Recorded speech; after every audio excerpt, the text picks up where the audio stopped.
Hey Arnav, thanks for joining here. Thanks for making time. Uh, and welcome to Review Talks. Hey Hi, everyone, hi. welcome to you all as well to my channel. I have with me today Arnav Gupta, popularly known as Champion Swimmer, uh, social medias, and he's a famous person in and Indian mobile and tech community. He's also my boss. Yeah, I don't think he needs a very detailed intro because most of the people know him already, right? With that, let's get started. So Arnav, you Right, started open source contributions pretty early, right? So right. how did it come to play? Like, when did you start, and what was the motivation, and how did you start open source? That's an interesting story actually because I used to. So there was this. I'd not say was is the website called XDA Developers where people go for aftermarket modifications of Android phones like custom kernels, custom ROMs, and all of these things. So around 2010 or something, my a relative of mine. My uncle gifted me an Android phone, and and that was not very popular at that time, right? I mean, everybody used to use mostly in terms of like what people used to call smartphone. Also, then was the Nokia Express Music Yeah. ones, and those was Symbian based, and iPhones and Android was not there in India much. I think extremely rarely. I did not know anybody else who had an Android phone in my circles. Mhm. So now with that phone, obviously, I used it for a few days just normally, and then started figuring out like what kind of changes and all you can do, and then I, found out about this XDA developers place, and I found that people were changing the kernel, making the phone faster by overclocking it and everything, and there were ways to update it to a newer Android version, which the manufacturer had not published yet. So, I mean, these days the updates are much better. Earlier, what used to happen is once the phone was launched, you did not get update to new Android version easily, right? And then there were these custom ROM makers who would modify AOSP, include the kernel of that particular device, and update the device, right? So initially, I got interested in like changing the theme, changing app icons, overclocking, all of that, and then eventually I joined a group of people who were making a custom ROM, and I made my first custom kernel, which enabled this thing, ability to use glove while touch screen. So like the capacitor, if you increase the capacitance threshold of the touchscreen driver, if your hand is a little bit away from the touchscreen, it will still recognize that.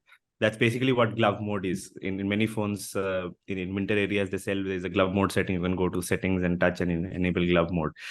So I did that, and when I published the kernel, I realized that in that community, the Linux kernel was under GPA, the GNU public license, and as per that, if you modify it and distribute it, you have to open source the code. And so when I published my kernel, somebody said, "Hey, you can't publish it without submitting what changes you made to the kernel and everything." And I said, "How do I do that?" And somebody said that you have to open a GitHub account and download the code that you did from Qualcomm site, make your changes, upload it on GitHub. And I did that, and that's how it started. Because from there, I think I got involved in the Linux open source community, contributed some patches to the Linux kernel, to Android, the what is called AOSP, the Android open source project, which is the basis on top of which all Android manufacturers make their changes and make the OS. So there were a few things I just wanted to change in how the dialer app works and all. I contributed some patches, and that's how it started. And then after that, in college, so this happened, and I was in 11th and 12th. Then when I went to college, obviously, I got to know about Google Summer of Code. I saw there wasn't a culture in my college to actually participate in open source projects much. People were interested in computational programming, but the culture of open source had not yet really reached. So I set up a special interest group, we used to call in college SIGs.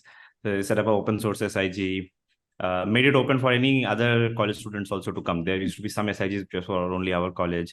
So I made it open for other college students to come. So a lot of colleges from north of Delhi, used to come to our college to participate in that, and that's how it basically started.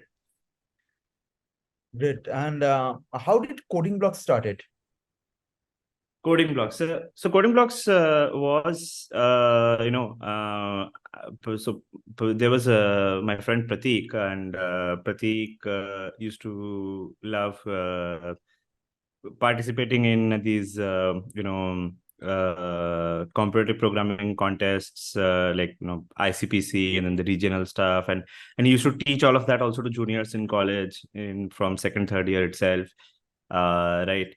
So, a few people had started. So CodingBlocks, I had actually not started it, but Prateek had started teaching at CodingBlocks, and it was invested by Prateek had been a student at Vidya Mandir classes, and so the founders of Vidya Mandir classes, they invested some of the initial money to set up a space to have rooms and projectors and seats and all of that, so that we can have classroom kind of setup.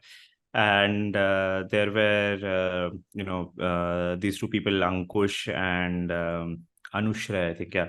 So they had just started it. They were also, Anushra was also a past student at Vidya Mandir, so he had arranged for getting that investment, setting up the place, because they wanted people to have a place to learn the things that are actually required to get a decent software engineering job, versus what the college was teaching. Basically the gap there, like, people were even data structures algorithms to a degree that what the industry requires, the college was not teaching. Building apps, websites, all of this, nobody was really teaching in college.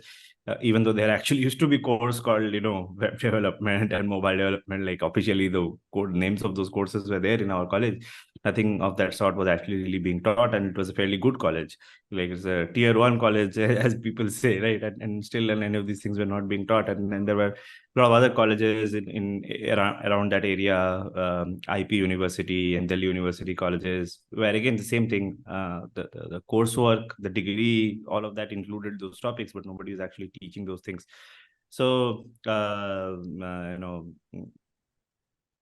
these people, Anushra, Ankush, they had set up, and Prateek had joined them to teach advanced data structure algorithms, because he was very good at that. And then he asked me, like, would you like to come and teach things like just setting up a GitHub profile, doing open source contribution, like some basic Python, JavaScript, etc., which is required to build some projects. So I did, and that time I was in fourth year of college only.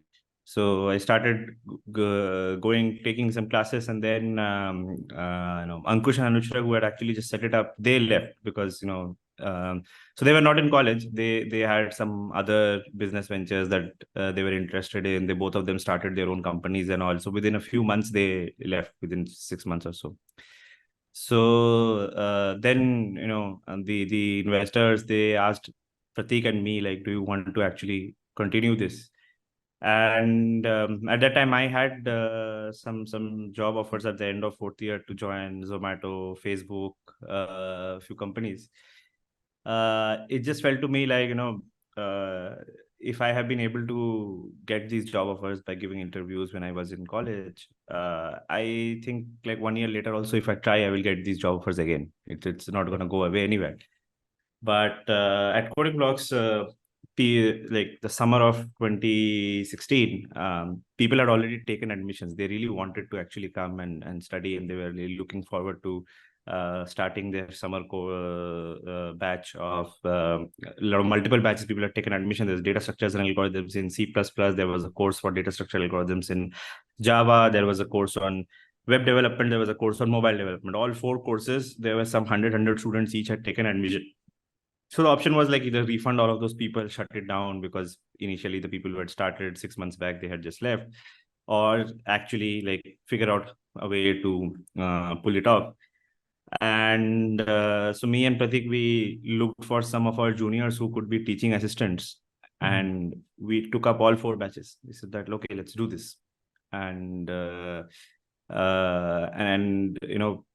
was quite hectic also to actually teach 2 batches simultaneously, 100 students each, and never having done that in that size and capacity. I had run some small events and all in college and did some workshops and all, but nothing of that sort. And also, like, people had paid and they had certain expectation that everyday classes would happen. 2 months of summer vacation, at the end of it, we would be able to actually build our own apps, put it on App Store, make our own website and all of that.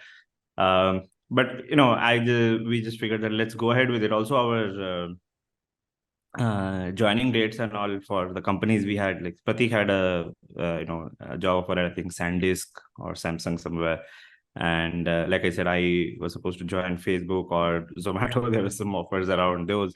Anyway, like those were like in August in joining, and June, July, these 2 months. So we just figured, let's do this, and if it works well, fine. If it does not, then we can anyway go and take up our job offers and all. And it ended up working really well. Like it just made us very proud of like our first few batches that we did. Like, students came, they learned a lot of things, and it changed the outcome that they were going to have. Like people in second year and all, they ended up cracking internship offers at companies like Google, Facebook, Microsoft, and all, which they had not imagined would have been possible.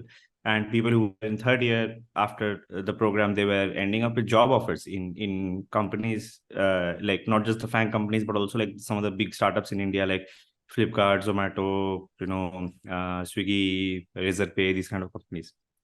And the especially like the gratitude that the students had, that that this course actually, like, although they actually paid for the course, it's like it's if you actually pay for education, this is something that is the bare minimum that should happen. But given that in colleges it was not happening, so the fact that just in 2 months participating in this particular program, their career outcomes were absolutely changing, like something that they were not even thinking was possible for them to achieve.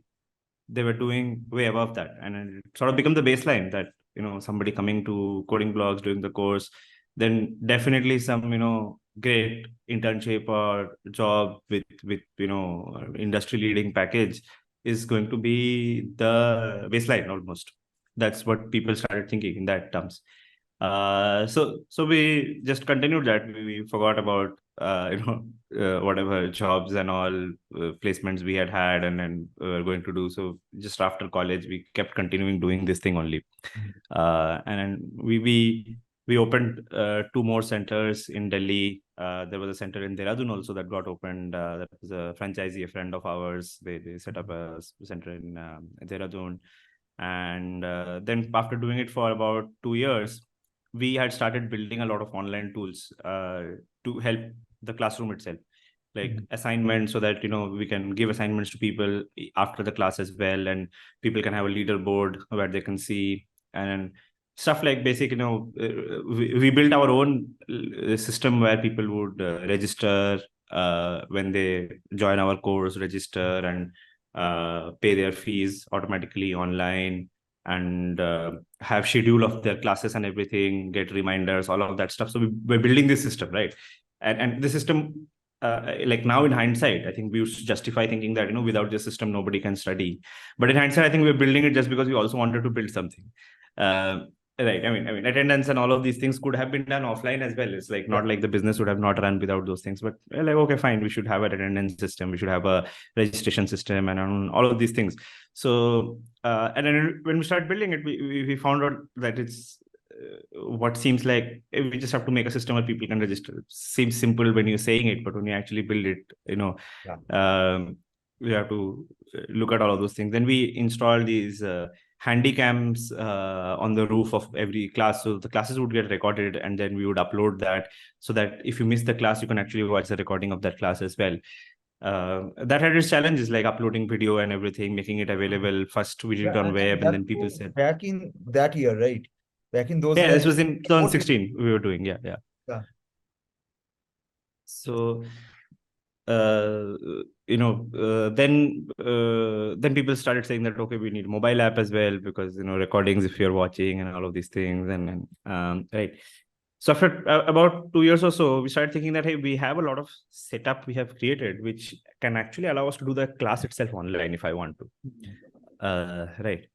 And and at that time, like after doing it for about 2 years, what was there, like every year, every batch, we were doing like 4 batches a year, like a summer batch, a winter batch, and then there were 2 batches which used to happen parallelly with the semester.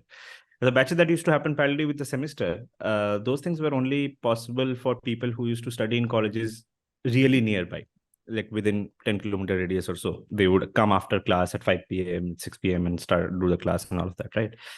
So that a lot of people started actually asking, like, can you open a center in our city? Can we expand the summer batch? The thing was that, our centers, even after opening 3 centers, as simultaneously teaching more than 3-4 batches was not possible. There was just not enough physical space. And the summer batches, there were a lot of people who were in colleges outside Delhi who used to come. We did a few summer batches in 2018, but people would stand in the class literally, like they would sit on the floor, like, because the classroom had space for 50-55 people, and 70 people would take admission, and then we would stop admission 50, then somebody would say, no, please, I mean, this summer is the last chance we have, no, we have to do that. And people would adjust somehow, like they would stand and keep the laptop on the desk. Sometimes 2 people would sit on one seat, somebody would sit on the stairs, and like that. And we started realizing that, there used to be, after all of this also, there used to be wait list. There used to be 100-200 people every batch of wait list. And then we used to say that, if you are in Delhi, then please join the semester batch, not the vacation batch, right? We started realizing that there's a lot of people outside Delhi also who would benefit from this. There's so much demand, so we figured that, okay, let's start some online batches. So then we moved online, and then it grew like way more. Every 2 months batches would start, and 200-300 people would join, because obviously now there's no limit on the Yeah. classroom size and everything. So yeah, that's how CodingBlocks got started. Yeah. And talking about Zomato, you did end up joining Zomato, right? So how did that come into play? Right, right. So I was supposed to join right out of college, and then that did not happen. But all of my friends had joined, who were like 5-6 of my friends. I think there were 6 people who got placed at Zomato that year from my college, and then the others had joined. And I used to keep in touch, figuring out what they are doing, not doing. Uh, you know, uh, and it was a product that also I liked. I'm a foodie, like discovering restaurants and all, and all of that. So uh, there was this event on Android only. Something, I think this the Delhi GDG community. I think and I think either they were doing it, or I think it was I'm not yeah, something like Android group, Delhi Android user group or something like that, and they were doing something, right. So it had like 2-3 talks on. There was one talk on some motion layout had just come out at that time. This is 2018 or 19 at that time, right? So the 2018, I think the end of 2018 sometime, yeah.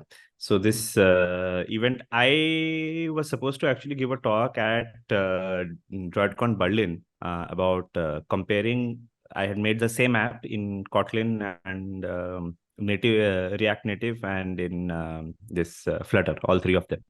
I just compared, like, CPU usage, RAM usage, time to develop, how much lines of code you have written, and all of that. Like, how do you pick a framework like that? That was like 3-4 months ahead, and then there was this event in Delhi, and I submitted the same talk here because I just wanted a smaller audience to also try out giving that talk. And Get early that feedback. event happened, yeah, to get some feedback, right. And that talk happened to be hosted in Zomato's cafeteria. Zomato had a huge cafeteria on the ground floor, really nice place. And now that has been turned into, half of it is an open gym and all. It's a really nice place. The Gurgaon office of Zomato, yeah. So I went to give the talk, and Gunjan was there. Gunjan was the CTO of Zomato. He had just recently, I think, left Zomato, but he was the CTO for, I think, 12 years from the day of Zomato starting and all, right? So Gunjan was the person who had come to college also during placements, and he had taken my interview. So he recognized me when I was giving the talk, and then he's like, "Hey, I think I had taken your interview when I was college 3-4 years back." I was like, "Yeah, yeah." So 2015, you had come to my college, and so he remembered that I was working with Android operating systems and all of those things then. So he's like, "Yeah, we were working with Android OS. What happened?" And then there was another interesting thing that Zomato had acquired a company called Maple, and they were making point of sale systems. So they used to make these tablets or point of sale systems, which restaurants used to use. And Zomato acquired that company, and it became Zomato Base. It used to be called Zomato Base. I think there are a lot of restaurants till very recently were using Zomato Base, a POS system, and entire restaurant billing and all can happen on that. Now, because Maple was distributing the hardware, they had to make a custom operating system for that as well. Okay. And this Zomato based Maple company was founded by a senior from our college called Varun Tangdi. And so I had freelanced and helped there to make that operating system as well. So then I Okay. mentioned that to Gunjan as well, that, he was saying, I was asking like what happened with all of the Android OS and all stuff you're doing. I said that, the company you have acquired, Maple, the POS you're using, that operating system first version also I had worked on and helped create that. So he was like, nice, nice. I think some of the code you've written actually is used in Zomato only right now. I was like, yes. So then I started pitching him that, I have seen that you are hiring a lot of people and all. Would you like to hire some of the graduates from CodingBlocks? Mhm. And then he asked me, like, how much time are you spending at CodingBlocks? What are you doing these days? So I Mhm. told him, like, we were offline and we have gone to online. So a lot of classes I am able to teach from home as well. And, and at that time I was like traveling a little bit. I loved traveling outside India and all. I was saying that, because classes have moved online, I'm getting some time. I'm traveling a little bit as running this startup for 3 years. But now, like, because we have hired a lot of people, I have hired my, friend from college as CTO as well. So now, like, there's a proper tech team. I don't have to do a lot of the tech stuff, so I have less time. Then he was like, "Acha, if you have some time, would you like to, we are thinking of setting up a platform team at Zomato where somebody would focus on app performance and all of these things. And because you have worked on the operating system a bit, what do you think of that?" And I said that, I don't know. I mean, taking up something else right now, my co-founders and all, my investors, I don't know how they will think about it. But uh, and then I kept trying to steer the conversation towards hiring people from CodingBlocks instead. I want to pitch that because I just wanted Yeah. those kids to be placed at Zomato instead. And he was interested in looking at if I can contribute to Zomato in some way. So I said that, okay, that was on a weekend, I think Saturday or something. He said, no, come on Monday, we'll talk. We'll set up some time in office and everything. So then I went back. I talked to some of my friends, juniors who were working at Zomato, got an idea of what all they were doing and everything. And it started feeling like, there was a possibility I started thinking of in my mind that, hey, this would be interesting.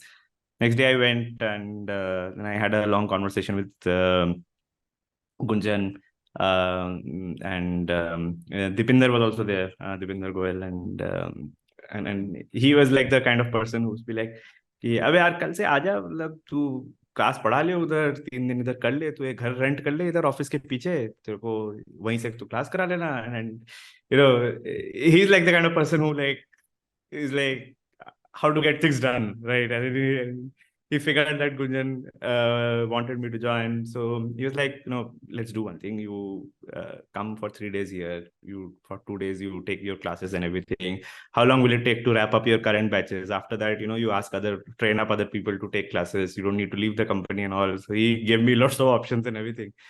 And then he said, like, you come for 3 days, and start setting up the platform team. And then he then talked about like how Zomato was planning to go from 35 cities they were operating in at that time to 500 cities. They had this ambition.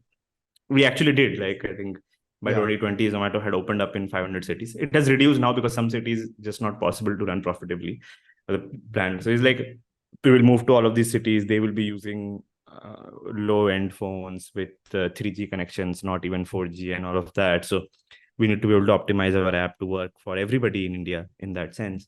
And we have never focused on this before. We have only like made for a urban audience with good internet, good phones, all of that all the time.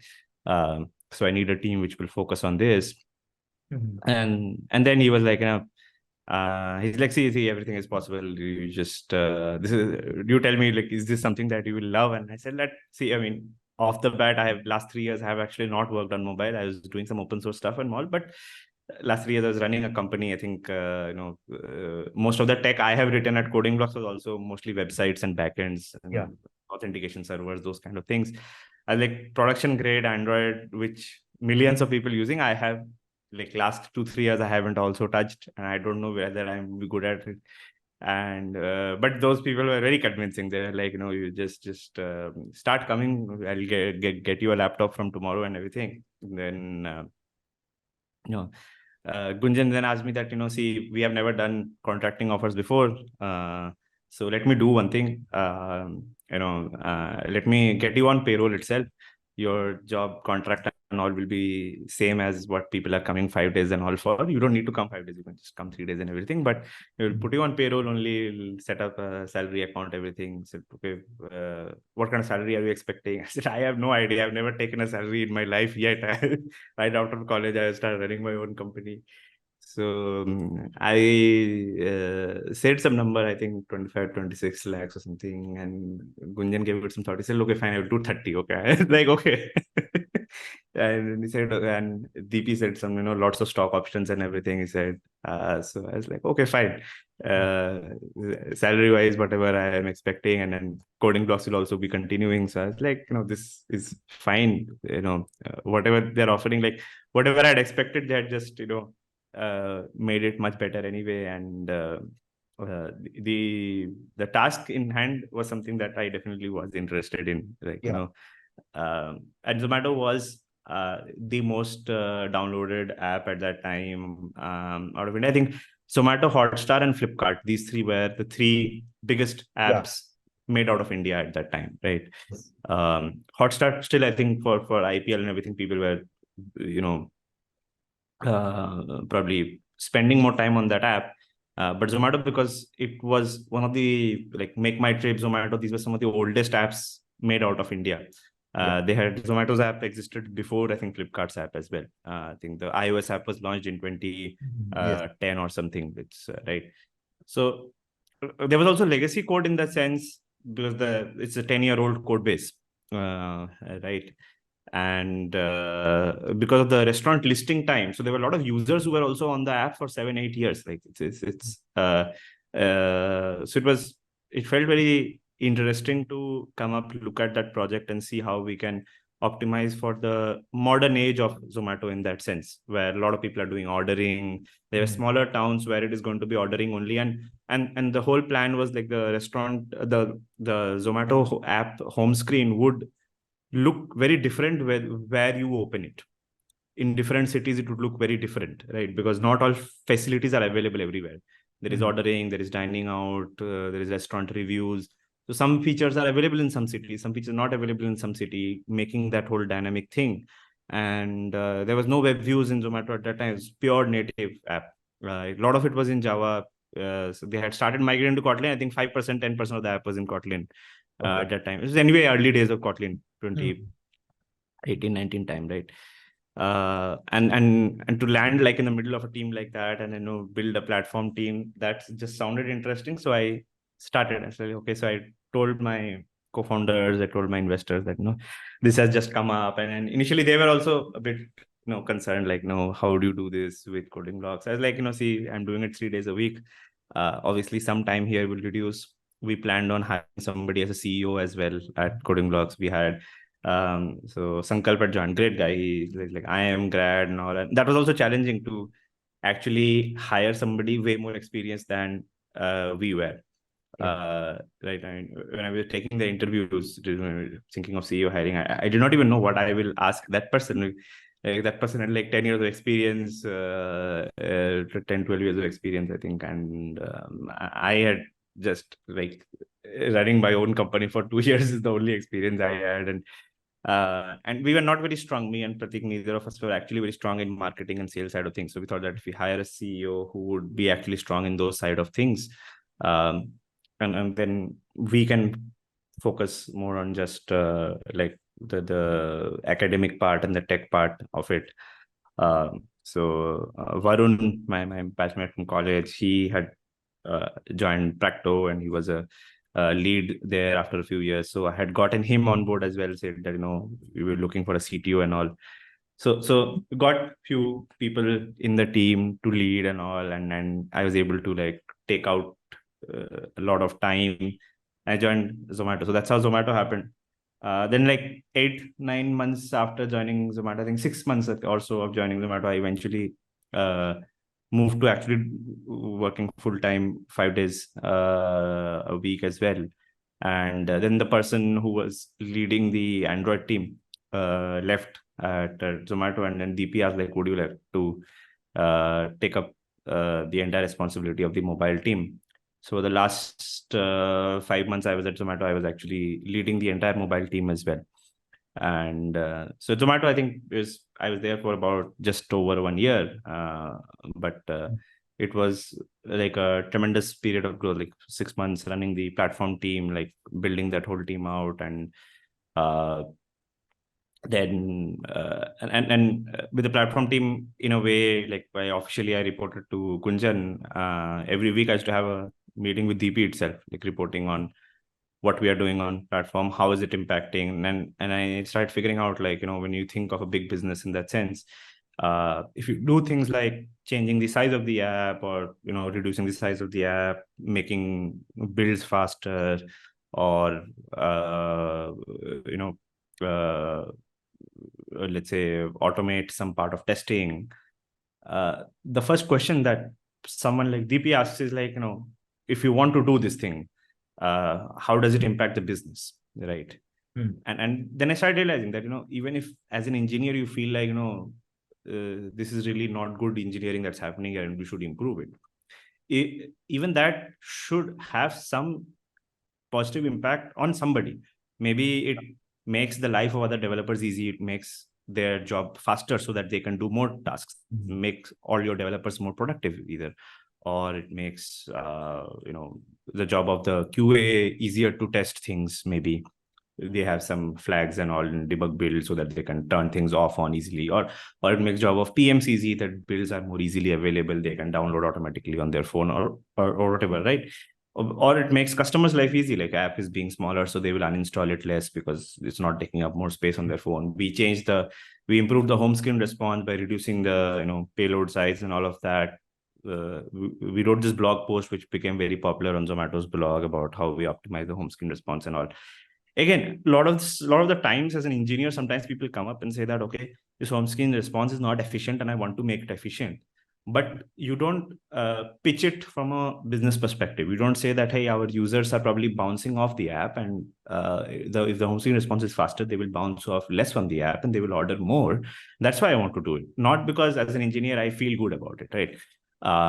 While I understand that when you're thinking of it from a purely engineering lens, and people who are a little younger or have not had experience running a company, or maybe at least running the P&L of a small division, right? Sometimes people don't think of it in that perspective.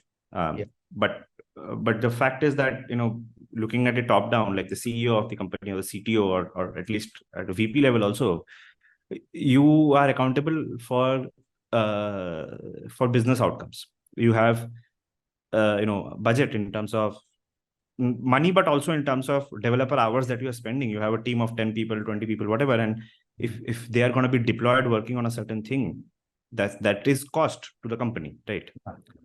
They could be doing something else at that time.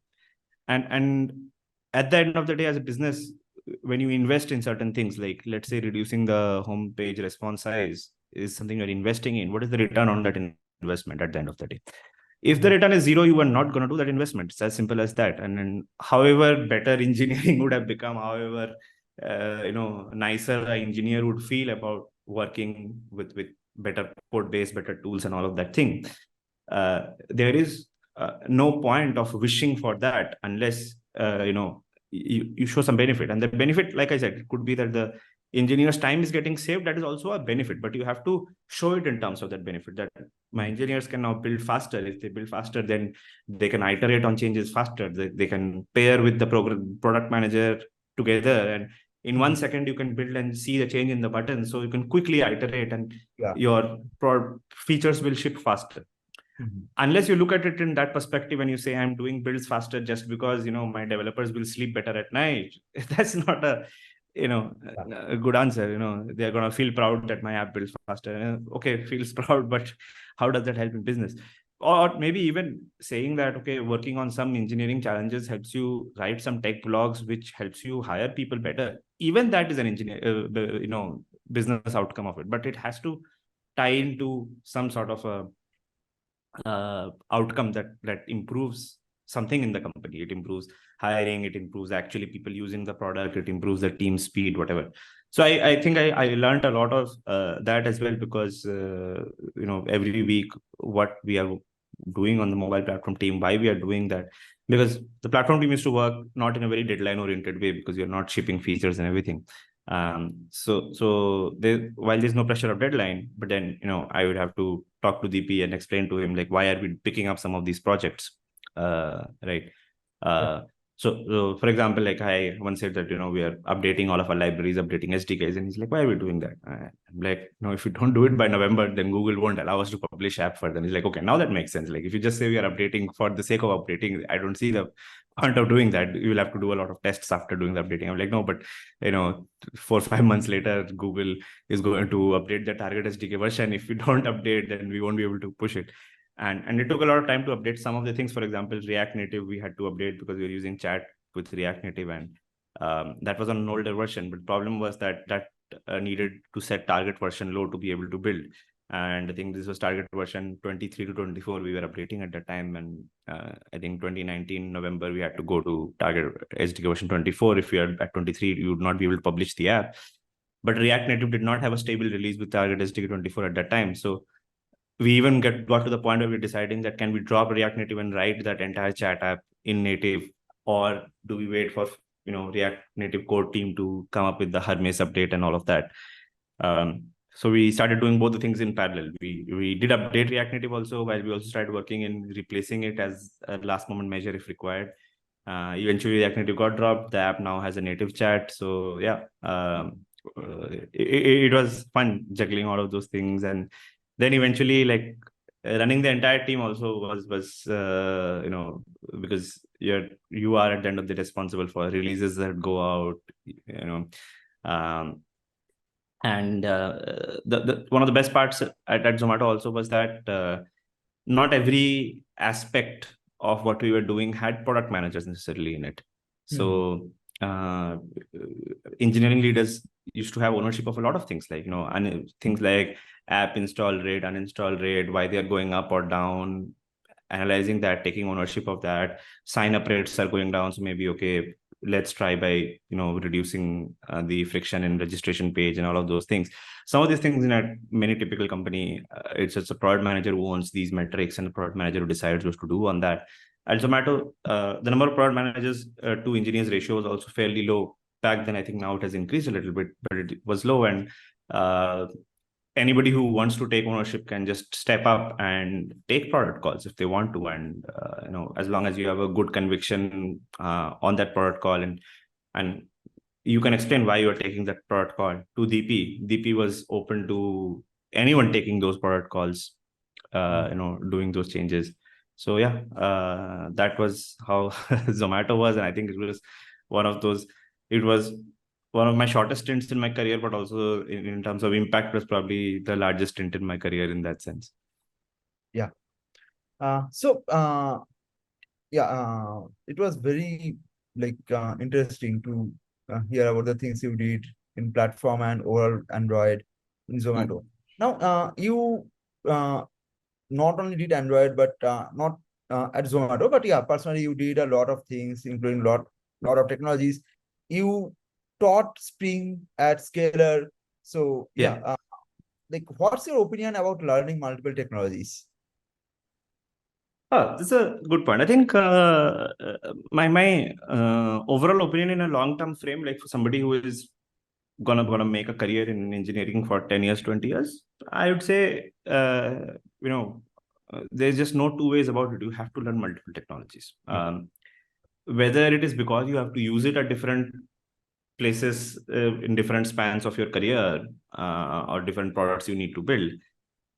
One is that reason. The second thing is simply working with multiple technological solutions broadens your horizon in terms of, oh, these problems can be solved in that way as well, right? So for example, if you take things like Jetpack Compose or Flutter, they are heavily inspired by the whole the core Redux architecture, Yeah. which so Redux is not even a library. Like Facebook never actually wrote sorry, Flux. So Flux is not really a library. It's more of a philosophy that, you know, think of everything as a state machine. You update the state machine updates the UI.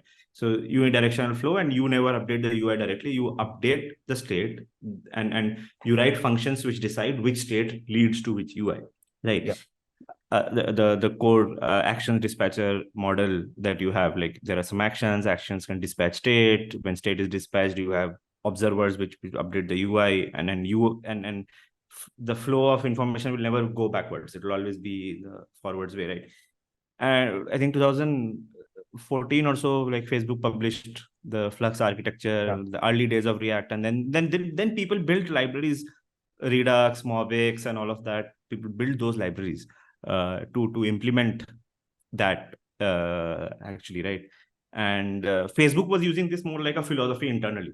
They used to have components, and then they used to have the Flux architecture philosophy, and eventually their component stuff they extracted out into a library and published it as React, but they were writing things in components even before that.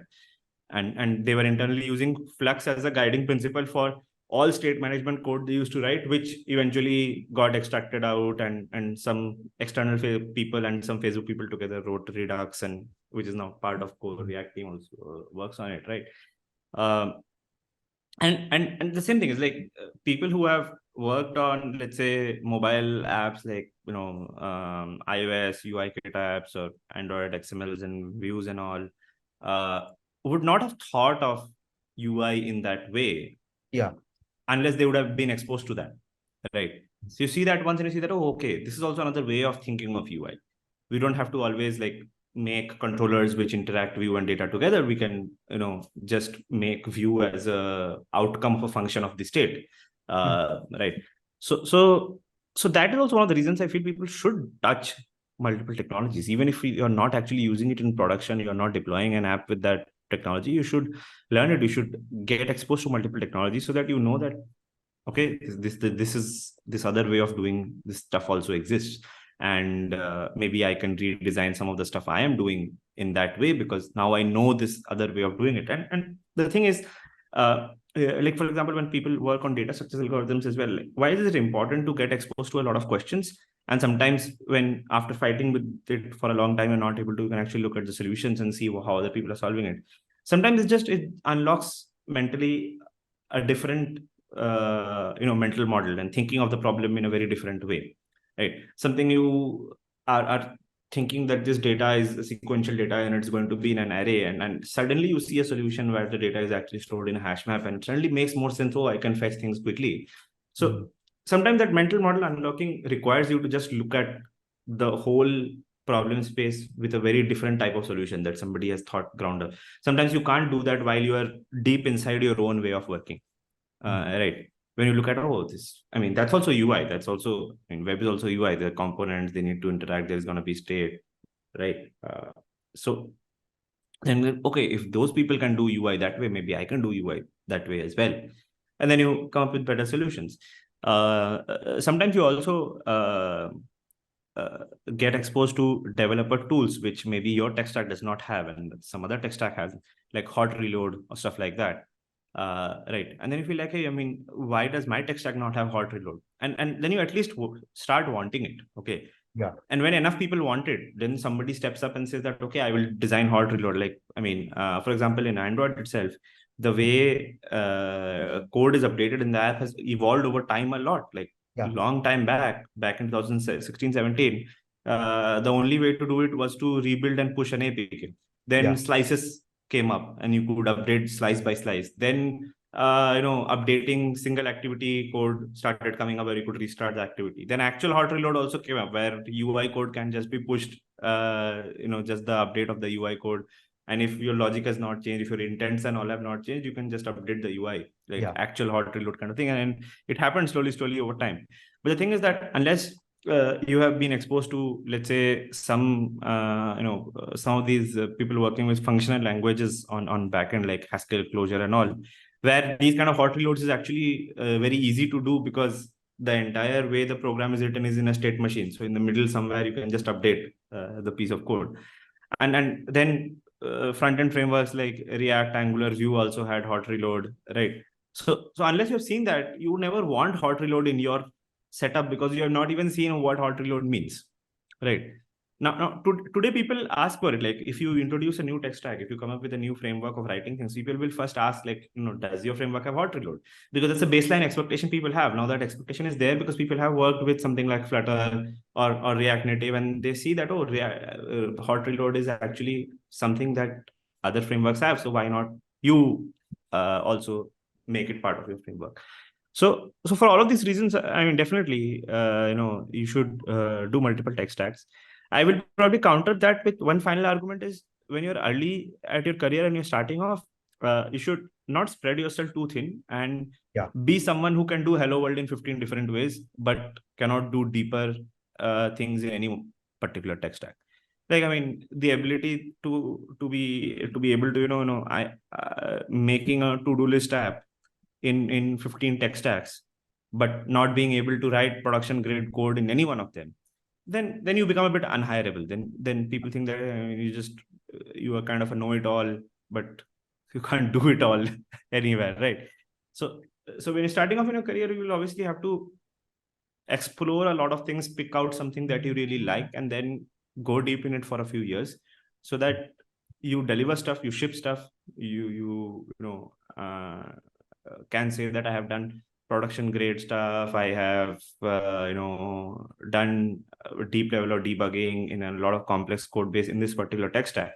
That gives you the rights to say that I'm a good engineer who has solved a lot of problems. Mm-hmm. Right.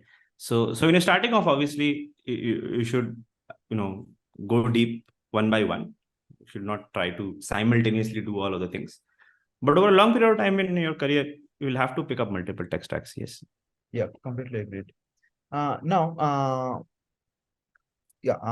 what's your opinion about, or what's your suggestion rather, about people who are in IC role and wants to move to manager roles? Like you did that change recently. Yeah. Yeah. What's your suggestion? Right. I think the first thing there is to identify what particular roles demand out of a person. Okay. Now, why I'm saying that, because when you ask the question like IC versus manager, I know a lot of people who have actually spent a few years in the industry already, like 4 or 5 years, but they have not even thought of things in that way. That there is an IC track, there is a managerial track. There's also, like, you can go into after a few years in tech, you can go into product ownership track also, right? So I think in every role you are managing something. You are managing the code, or you're managing the people, or you're managing the product, or you're managing the business. Something you are managing. Why you're managing? Because the whole concept of managing is, unless somebody manages it, it gets unmanaged. It becomes chaos, right? With code also, if there is nobody to nurture the architecture, the design of the code, how we are solving those problems. If there are no good managers of code, and managers of code are the architects of the team, the principal engineers of the team, right? You are somebody like a manager of the code at our current workplace, right? So when the people who are supposed to manage the code, they don't manage it properly, it becomes unmanageable. It becomes a tangled chaos that people will think, like, how can I even write new code inside this, right? Spaghetti code and all of that starts happening. So code also needs to be managed, but then people also need to be managed. And there it is also very similar. Like, if you don't manage, if you put 50 smart people into a room and say, we have to build an app, and you don't, and either they can figure out things on their own, who will take which responsibility. But if they can't, if everybody wants to do everything, now that's an unmanageable organization situation as well. And it's just like spaghetti code. There's no architecture. Nobody knows that after one person does a task, who will hand it over to the next person, and who will decide what will the API be like and all of that. So the organization is also a lot like code. It needs structures. It needs an architecture.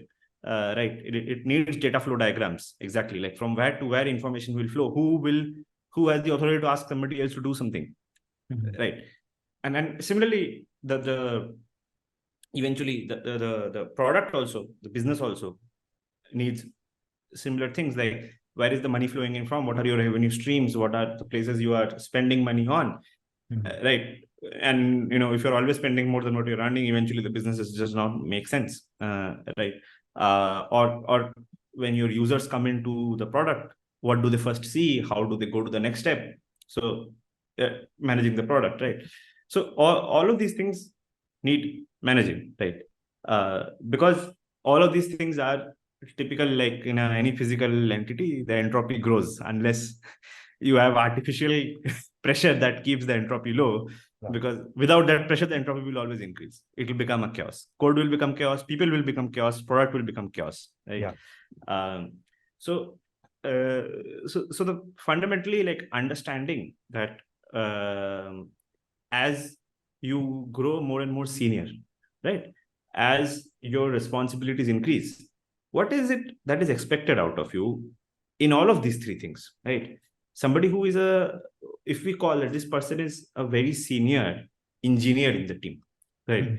Whatever role name we call it lead or principal, architect, different names people have, but because this is a very senior engineer, like this is the person who is responsible for, like, if I say that why is our code bad, because of this person, or why is this code good, because of this person, right?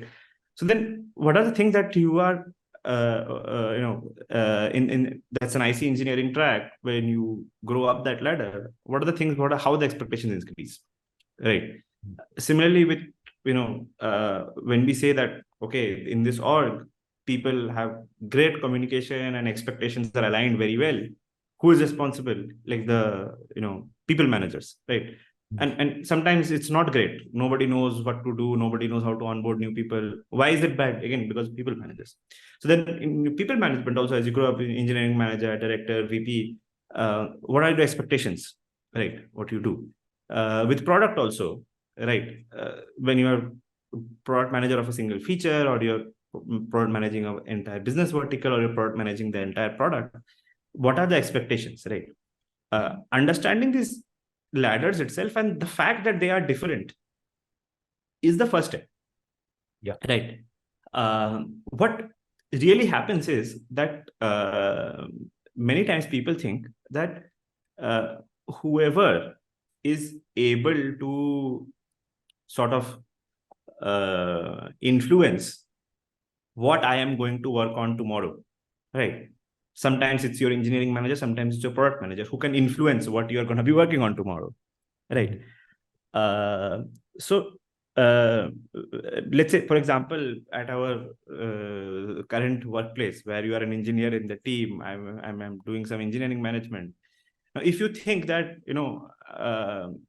that because Arnav can decide tomorrow what I will work on, then obviously the next step in my career has to be become what Arnav's role is.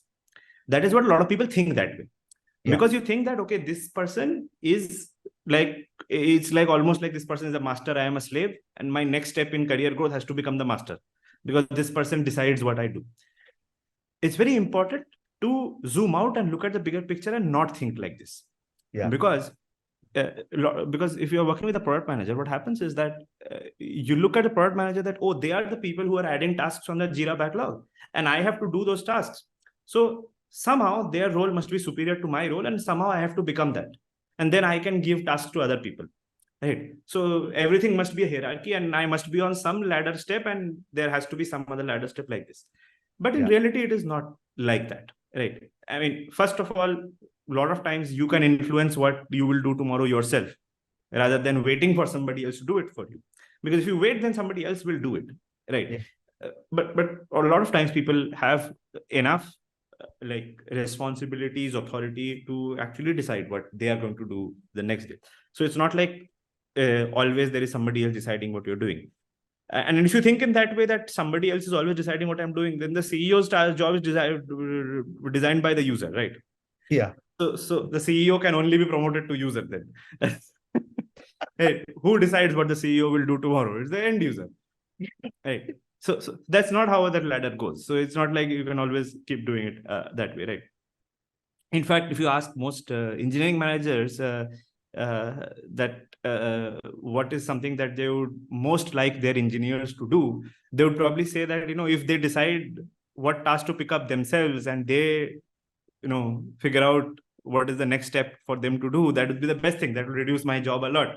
Like, I would not like to every day wake up and say that, hey, you do this, you do that. If they can figure out, looking at the priority and looking at the stakeholders and looking at what needs to be done, and prioritize it themselves and pick the task up, I would the least I would want I would want it the least to be actually involved in assigning people tasks. That's a very clerical job to do. But once you start doing it, you realize, oh, this job is not all that fun. Like, giving people tasks is not so much fun. You just have to figure out who to give the task, then that person is on leave, then move it to some other person. That's a very clerical job to do. But then when you are getting assigned task, you're thinking, oh, this must be like, great, like asking people to do. They don't have to do anything. So, I will become the boss. So, think the best way to do it is to also talk to people in different roles and figure out what all they do in life, right? Because let's say for the product manager, they are also sitting with the designer and designing other screens and jamming on Figma and all as well. They are also doing user calls and finding out what the users want, what do they not want, all of these things. They're also talking to business stakeholders and figuring out what is making money, what is not making money, reduce the things that don't make money, increase the things that make money, all of that. Right. As an engineer, you don't get to see that stuff sometimes. And you see that, oh, the product manager is just adding tasks to the Jira backlog. And you think that, okay, this is the only thing that they do in life. And you think that, okay, I would love to do that. But when you actually get that role, and sometimes if you have done well as an engineer, and you stand up and say that I want to be a product manager, somebody might take that chance with you and say that, okay, take this new feature we are building, try product managing it. And then suddenly you are in a bit of a mess, because all your life you thought that adding tasks to Jira backlog is what your job was. Now you realize that, oh, even I don't know which new task to be added, because I've never done a user call to find out what needs to be done next. I've never done a business stakeholder call to find out what needs to be done next, right? I've never sat with a designer and actually designed a screen, right? Then you realize that, oh, the PM has all of these things, and then people get frustrated. They're like, no, I just want to go back to becoming an engineer. Just tell me what to do, I will do it. So then you have become in a frustration cycle. You go to different roles. Every role frustrates you because you're not really realizing what's the expectation out of the role. So I think it's very important to understand those expectations. And there are a lot of good websites which actually cover that. There's this website called staffelengineering.com or staffeng.com. And then there is engineeringladders.com. Then obviously the Pragmatic Engineer newsletter that Gurley Oroz writes, to understand what all these different roles are. And then actually, just sit down with yourself in a way, like, in a meditative way, just sit down with yourself and talk to yourself and figure out that which are these things you really want to do, right? Some people really love getting hit with complex problems and go deep inside the code, go deep inside the system, figure out what ways we can solve it, redesign the entire architecture, refactor it, all of these things. They really love doing that, right? And some people love building teams. They love figuring out how to hire people, figuring out how to train them and mentor them and grow them, figure out how to make them communicate and organize in a smooth way so that the information flows seamlessly between people, right? Some people really love doing that. So like some people love programming the code in a way, and some people love programming the organization structure itself, because it is programming the organization structure. You are designing control flows. You are saying that, okay, the backend team, front end team have to sit together, design an API construct, and then you start doing your work on your own. So you are designing information flows only within the organization in that sense. And also figure out like on a day-to-day basis what all things that this person has to do. Like if you don't like talking to people a lot, figuring out what their problems are, you will not be a great engineering manager, because Yeah. how do you find out problems in the code is by actually looking at the code and going deep inside it, and having sometimes 4 or 5 hours of block time where you just build the entire context by reading the code. You just control clicking inside, you're going 3 layers inside and building that whole mental model of that code, and then figuring out, okay, what's wrong here. When there are problems in the org, you have to do the same thing, but with people instead of code. You will have to talk to multiple people. You will have to figure out, okay, where is the bottleneck? Why are the expectations not aligning? Who is not talking to whom? Right. The designer is, handing off, let's say, PNGs somewhere, and then you figure out, okay, why are you not handing off SVGs? Okay, because nobody asked me to hand over the SVGs. So, okay, these two people have never talked to each other. So all of these things you will figure out only if you go and talk to people. Now, sometimes, and also it's not like a permanent thing. Sometimes it's a phase of life thing. Maybe you're in a phase of life where, let's say, you're, have a family, have had kids, and you're talking to a lot of people back home itself. So you don't have a lot of energy to talk to people and find out their problems at work then. Maybe you just want somebody to give you a challenging code problem, and you just want to do that and not talk to a lot of people at that phase of life. Maybe for the next 2-3 years you don't want to do that. Going for a IC role would be great at that point of time, right? Versus there is a phase in life where you have maybe tried contributing to a community or an open source project, and you've really loved the impact that you've had on people, that you give them some direction and they grow a lot. Maybe that's also a phase where at work, if you want to become a team lead where you do the same thing at work, you will get a lot of joy out of doing that. So figuring that out, that in life right now, which are the things you want to do, and see what are the things that role expects out of you. And if they align, then work towards it. And if they don't align, then don't work towards it, because don't look at only that part of that role which you are seeing. Because as an engineering manager, you are seeing only the interactions the engineering manager is having with you. You're not seeing the rest 90% of the things that the engineering manager is doing all day, right?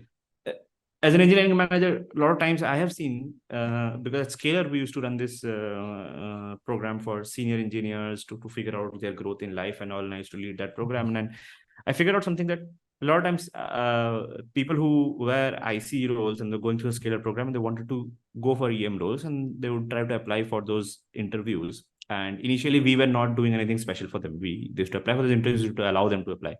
Then we started figuring out that we need to help train them for engineering manager interviews, because what used to happen a lot of times, people would say that, hey, in my interview they asked me that, given this particular problem and this budget, how will you solve this? And I have never been given a budget. I don't know how to do. What do I do with a budget? Like, I have always been paid salary because I have always been an IC. I'm like, but yes, you want to be an engineering manager, you have to understand how to run a budget. Inside that budget, you have to figure out how to hire people. If you need to spend money to train people, give them some courses, that also you have to figure out, because now you are responsible for the entire input output of the team. The input is going to be like, your let's say you are an engineering manager and a director is your boss. So they are going to give you a budget, and they are going to give you some time, and they will going to assign you some product managers and say that whatever these products need to be built, you get it built. Now, like, I thought that engineering manager just assign tasks. No, you have to run the org. You have a 10 people org, you have to run the org. And what will happen is then, say, reviews will come, appraisals will come, and different people will have different expectations.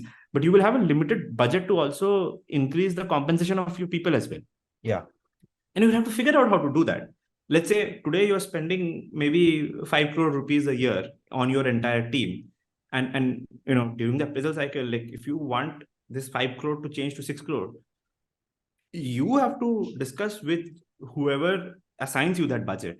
Could be your VP. Sometimes you might be senior enough that you have to actually directly have a conversation with the CFO itself. That my team had a 5 crore spend on headcount last year. Next year is going to have a 6 crore spend on headcount. Your CFO will ask that, okay, extra 1 crore I will spend. What ROI will you give? Right. And sometimes you can give people promotions and increase their comp, and your 5 crore will not change because maybe somebody is also leaving the team. So one person is leaving, and that frees up some of your budget, and then you can use that to promote some other people, right? Or sometimes and as an engineer, you're thinking sometimes 1 week or 1 month ahead. As let's say a director of engineering or a VP, you have to think 1 year ahead. You have to think that okay, next 1 year, these 5 products are going to come, and those products, what needs to be built is not even decided, but business has said that, hey, next year we need a new subscription plan. It is going to come. We don't even know how it will be implemented, how users will sign up, how many users sign up, nothing. You don't know that yet. But at least at a business level, you have been given the idea that new subscription plan has to be designed. Okay. So you have to factor that in. Now, if designing a new subscription plan requires you to hire 5 more people, then when you're asking for budget, you will have to figure that out as well. Because if you don't ask for the budget and then you need to hire people halfway down the line, your CFO says that, hey, I never accounted for this budget. You said that you don't need any extra budget, and now you're saying you need 5 people. How will I get you 5 people? So now, with the existing team only, you figure out how to solve it. And then your product manager will say that, hey, I mean, you promised that within 6 months this will get done, and now you're saying you don't have enough people. You did not tell me that before, that you won't have enough people, right? So all of these things are part of running an engineering org, and it's so you need to look at all of these things, talk to somebody who is an engineering manager who has done that for a few years, see what all they are doing, and then figure out like how much of it that you really want to do. Maybe you might want to do all of that, and then that's great. Then you work towards that, and you can work towards that by slowly asking your engineering manager that, can I take up some of these responsibilities? Can I can I start with the next product that is coming? Can I start with coordinating with the product manager and distributing the tasks? Once I'm good at it, then next step, can I figure out the hiring strategy for our team? So slowly you take up one responsibility that the EM is doing. And in most places, your EM would be very happy to give that responsibility to you because they're anyway overburdened with a lot of stuff. Right? Yeah. So there are 5 things that a EM is doing. You can try out maybe 3-4 of them in your current role itself, and become expert in those things. And then you can raise your hand and say that, hey, can I actually become an EM of a small team? And then somebody will be like, hey, yeah, you have been doing these 3-4 things already. There's one more thing that you need to do as an EM, and let's go out and try if you are able to do it well. Good. Now, coming to meetups and community. So what's your opinion about meetups, community, and conference? So meetups, communities, and conference, they are already, I think, related things, but different also. Right. So I think I will start with communities first. I think communities are they're a great place to be able to work on things which you might possibly not be able to do it at work. Yeah. Or also in personal projects. Sometimes you want to actually work on a project with other people at a certain scale, which a personal side project can never become big enough, right? And you also want to experience the people aspect of it, the aspect of doing code reviews, assigning tasks between different people, all of that, right? And sometimes working on an open source project with a community helps you get access to all of that. Sometimes it helps you also work on certain things which at work might not come very easily to you, like improving documentation, helping onboard new members to the team, right? Running a very cohesive communication on the community's Slack server or Discord server or wherever, where, in a community, you might, being a regular person, you can become probably the moderator, and you are responsible for running the stand-ups and all. And some communities actually take their project very seriously. They do daily stand-ups or weekly stand-ups, and they're working on that project and all of these things, right? So there are a lot of aspects of learning what all happens inside an organization that builds things, that in your current org at work you might not be able to experience those things, but in a community you might get to experience many of those things. And no doubt that you get to interact with a lot of people with experience in certain things which you would have not found out anywhere else outside of that community, right? There are a lot of people who are way more accessible via the community than outside it, right? You work on an open source project, you get to talk with the core contributors of that project, and they could be extremely senior, 20 years, 30 years experienced people working on these things, which randomly to talk with those people, they are just not accessible, but via that community they are, right? When you are I'm talking about junior people, and when you're senior enough, contributing to communities help you sort of realize impact in a way that sometimes as you grow senior, you want to be someone who has helped other people grow in their careers, or you want to be someone who has helped some particular tech stack get adopted more. These kind of things you want to have impact, because being able to impact people or impact projects is something that gives us a lot of satisfaction in life, obviously, right? And sometimes via creating your communities, or contributing to some big communities that your friends have created, and being a mentor in those communities, you can realize these impacts, right? And some of these impacts can be extremely useful purely in terms of career as well. Like, even if you think of, leave aside the personal feel good factor that those impacts have, sometimes for example, if you are an IC and you want to become a manager next time when you switch 3-4 years later, some managerial aspects, like in terms of mentoring people, growing a team, organizing a team, these things, these experiences you can have by running your own community also, many times, right? Yeah. Coming to meetups, I think meetups are great for obviously physical networking, right? Getting to know people in other orgs, what they are doing, not doing. Meetups are in a way a physical this thing. Are you able to hear? Can I continue?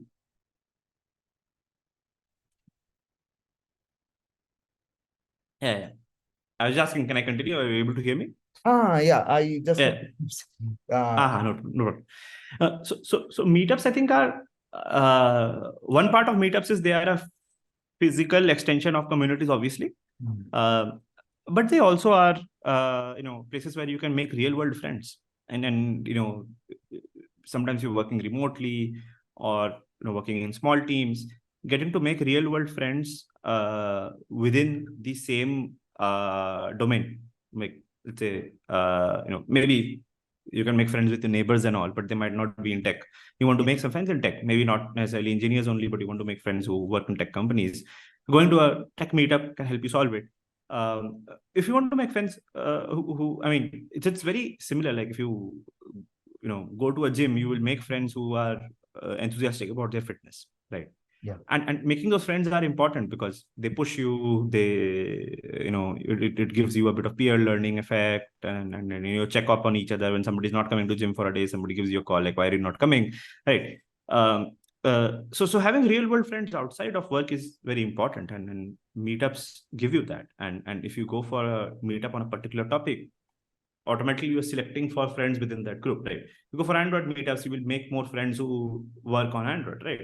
And then you get to learn what maybe the tech stack they are using in their company could be different from what you're using, how they're using it, what are the challenges they are having. Maybe somebody has adopted Jetpack Compose in their company, and you meet them, and then you get to figure out that, okay, these are the challenges they have. Maybe these challenges are going to be too difficult for my org to solve, so that can help you decide why I should not pick that up in my org, stuff like that, right? And coming to conferences, I think conferences are again very different reasons why people go to conferences. Right.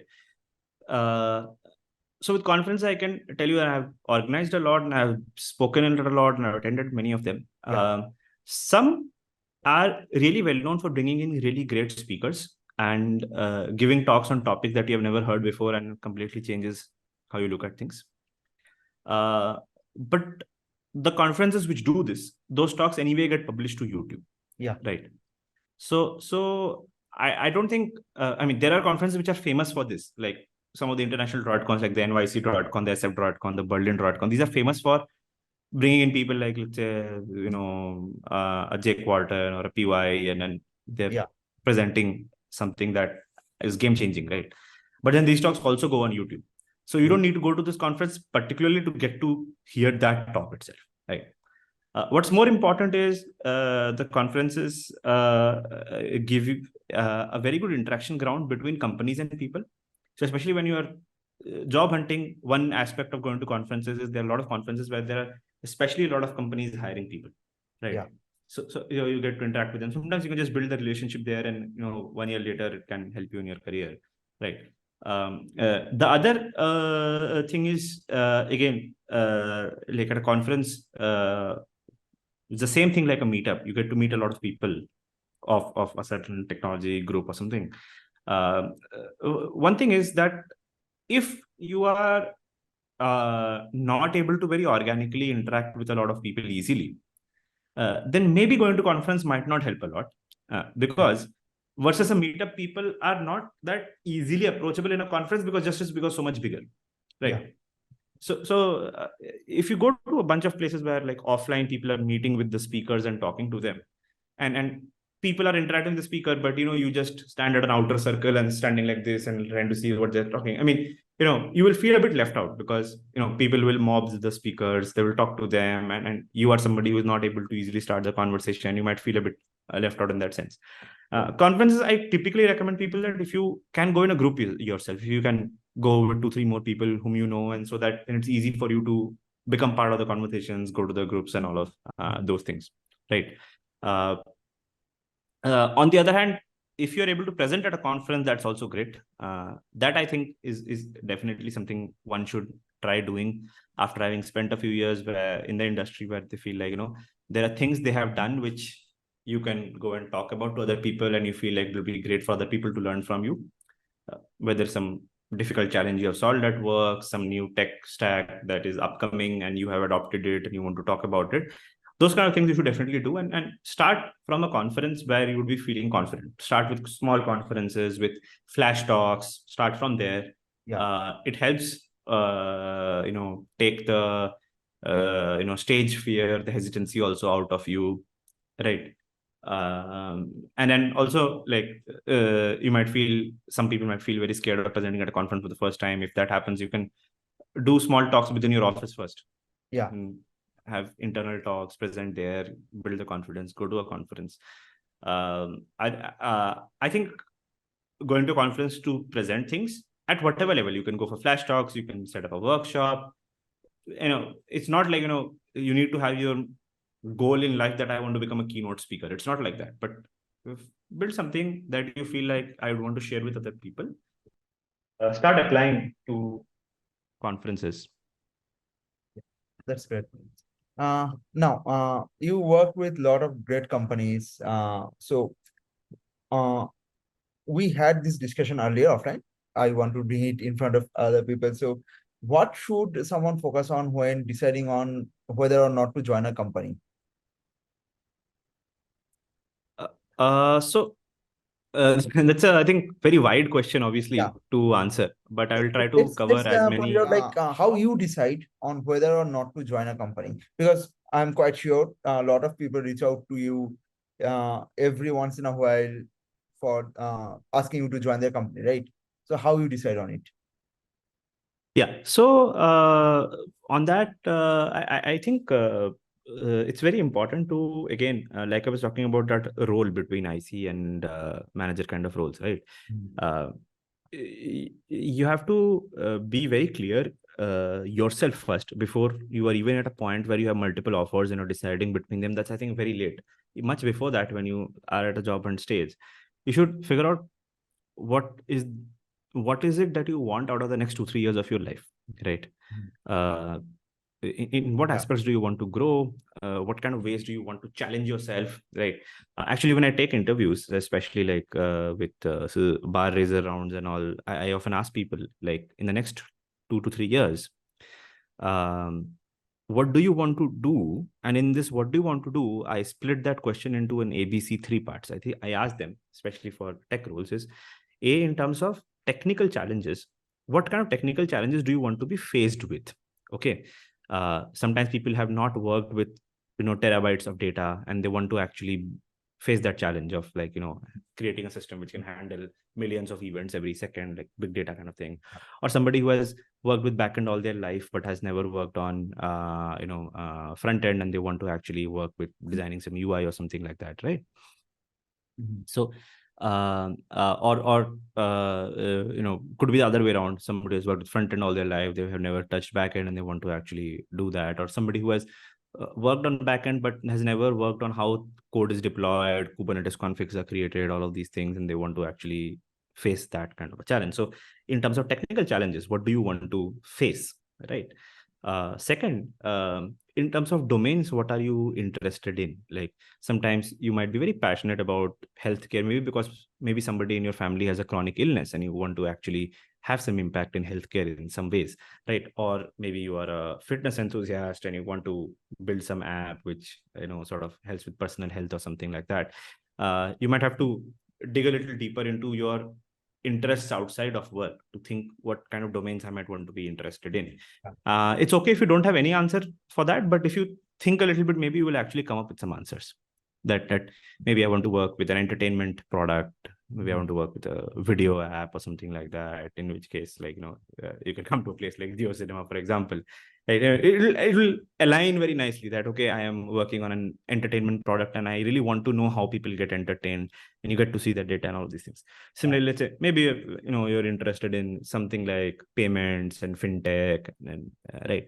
So a domain being the other thing, and third thing is the role. Like, do you want to be somebody who is like the day one employee of a new tech stack at a company, or do you want to be someone who comes in as a senior and helps coach the juniors, right? Do you want to be someone who builds a team, right? So always think, like, in the next 3-4 years in my life, in terms of tech challenges, domains, and roles, what kind of things you like 5 years later, if I ask you today and you say that, okay, these are the things that I did in the last 5 years. I learned to work on low level electronic systems and I was really, really passionate about it. Or I got to work on, creating a payment processor and I really wanted to work on fintech someday. Or, I became a system architect and I always wanted to become an architect. I was always writing code, but I never designed systems. Right.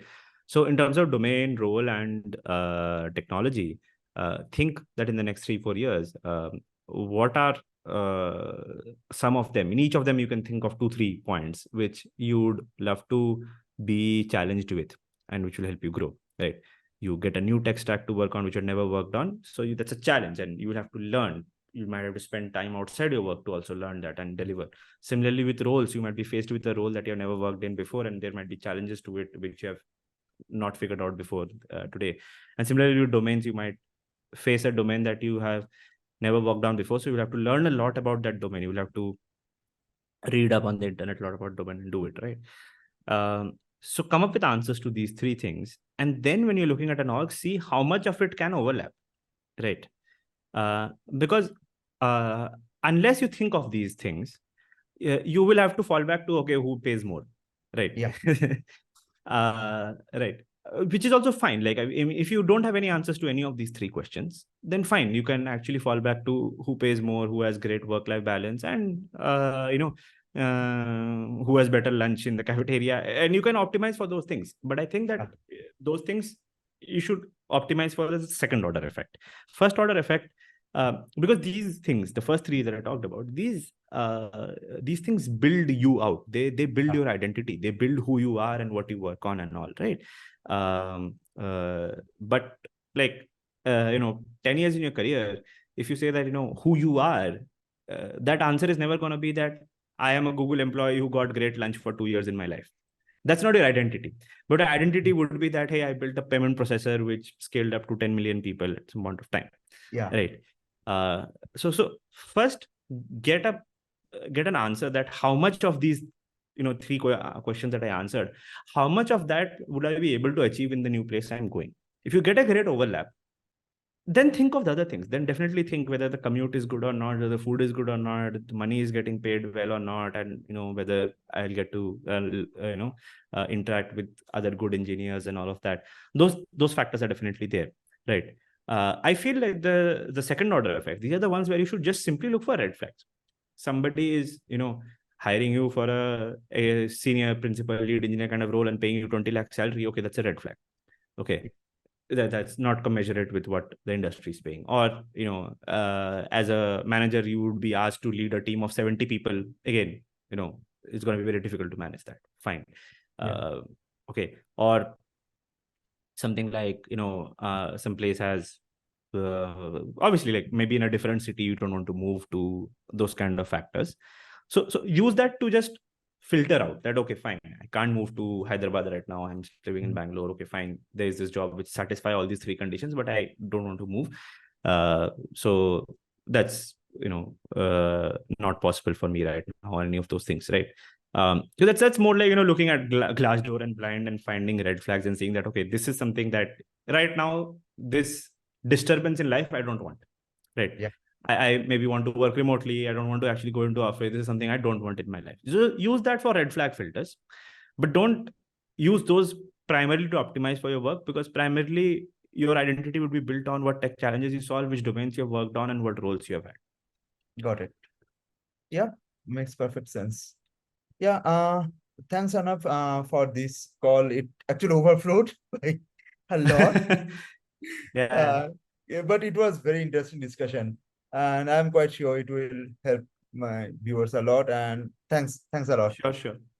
And if after the call, when it goes out, if there are more questions, I'm happy a few months down the line to have another conversation on the channel as well. Definitely. Sure. Cool. Yeah. Cool. Thanks. Oh, Bye. okay. Sure. Bye. Thank To you. our Thank you for viewers, having me. please subscribe. As Arnav said, if you like it and if you have any questions, we'll definitely have a redo of this. Thanks. Yeah, I'll drop one call out for Rivu. Definitely is that he has some courses on, I think, Jetpack Compose and all. I would definitely recommend that, because I've been working with Rivu. I referred him to this company, although I joined after him.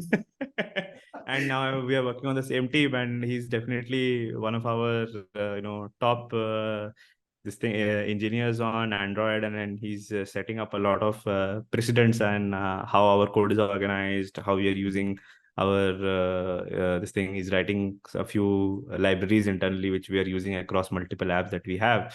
So I think I saw some of the the coursework and all that you have recently put out, those courses. I would definitely recommend them to people who are starting out with Android and you want to grow in this field. I think I've been interacting with Rivu and on and off on different communities and different places for I think 3-4 years now. Yeah. So I have seen like Rivu create really great content, especially on Android and Kotlin.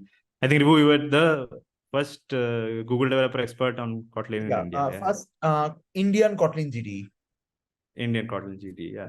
So and again, like people who are early into Java or Android, gaining an expertise in Kotlin is definitely important. In backends also, people are moving to Kotlin these days. And a couple of years back, I was working at this org called Target, and the entire backend was in Java, but people are moving into Kotlin because the same framework, Spring, Micronaut, all of that you can use with Kotlin as well. Code becomes so much better. So yeah, I would just drop the small recommendations for the courses that Rivu has as well. And yeah, thanks for having me on the channel. Thanks. It was nice discussion, and I'm sure people will love it. Thank you.